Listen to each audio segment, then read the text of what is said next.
एक गांव में दासू और पार्वती नाम के पति पत्नी रहते थे। उनके घर एक बेटी हुई जिसका नाम उन्होंने रानी रखा। नाम की तरह ही वे उसे सचमुच रानी की तरह पालते थे, बिना किसी तकलीफ के बहुत प्यार और लाड से रखते थे। लेकिन कुछ ही दिनों बाद पार्वती को गंभीर बीमारी हो गई और उसकी मृत्यु हो गई। दासू बहुत दुखी हुआ। उसे लगा कि छोटी बच्ची को माँ की जरूरत है, इसलिए उसने एक औरत सुमति से शादी कर ली। सुमति घर आई तो रानी की जिंदगी बदल गई।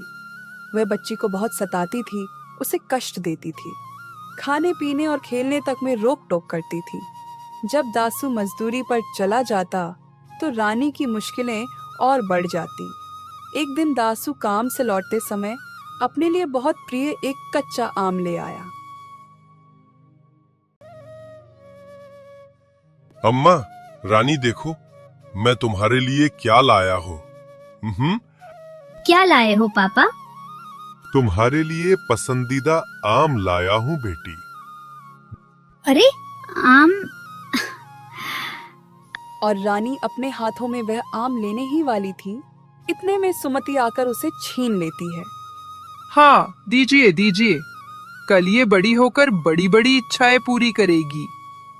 आप अपनी पत्नी का ख्याल रखना नहीं जानते, इसके लिए आप उसे जो पसंद आए वो सब ले आते हैं।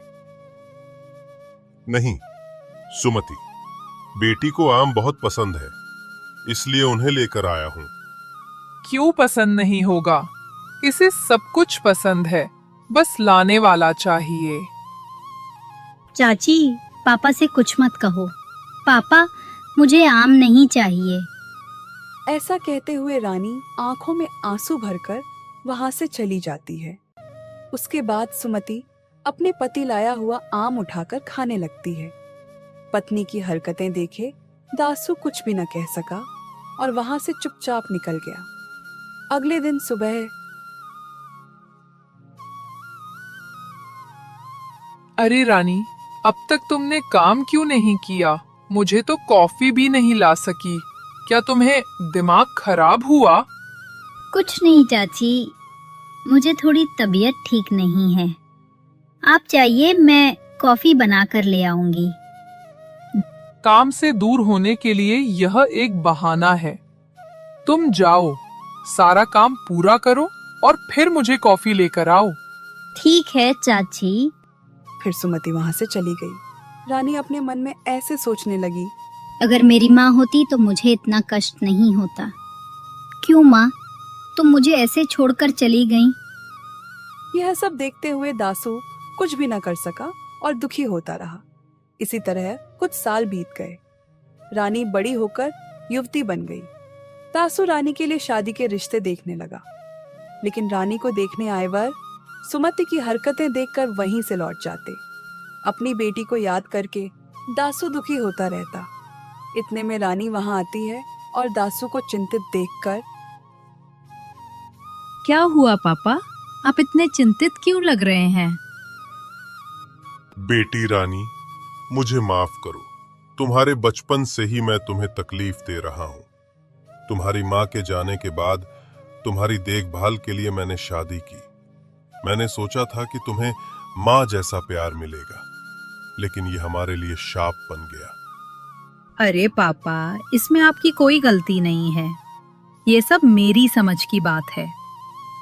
लेकिन चाची बहुत अच्छी हैं पापा, मुझे उनसे बहुत प्यार है। क्या तुम सच में मुझसे ये बात कह रही हो रानी? तुम्हारे मन में कितना दर्द है ये मुझे पता है बेटी। ऐसा बोलते ही सुमति वहां आ जाती है। क्या रानी, तुम काम किए बिना यहाँ बैठी हैं और बातें कर रही हो? जाओ, जाकर घर में सारा काम पूरा करो। हाँ चाची, मैं अभी जा रही हूँ। ऐसा कहते हुए वह वहां से चली जाती है। दासू पत्नी की ओर गुस्से से देखता है, कुछ न कह पाकर वहां से बाहर निकल जाता है।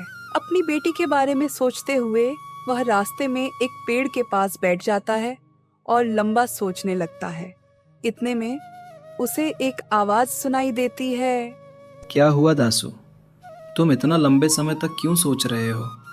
दासू बड़बड़ाते हुए, तुम कौन हो और कहां से बोल रहे हो? मैं रामू हूँ, मैं इस पेड़ के अंदर से बात कर रहा हूँ। मुझे इस शाप की वजह से पेड़ बनना पड़ा। दासू, मुझे अपनी बात बताओ। अगर ये मेरी शक्ति से संभव है तो मैं तुम्हारी मदद करूंगा। ऐसा कहता है। क्या कहूँ रामू, मेरी बेटी के बारे में। मैंने उसे कितना प्यार किया, पर मेरी बेटी मेरी दूसरी पत्नी की वजह से बहुत कष्ट झेल रही है। ओह, क्या हुआ? इसके लिए तुम इतने दुखी क्यों हो रहे हो? तुम्हें मेरी पत्नी के बारे में नहीं पता? ऐसा कहते हुए दासू सुमति की सारी हरकतें बताने लगा।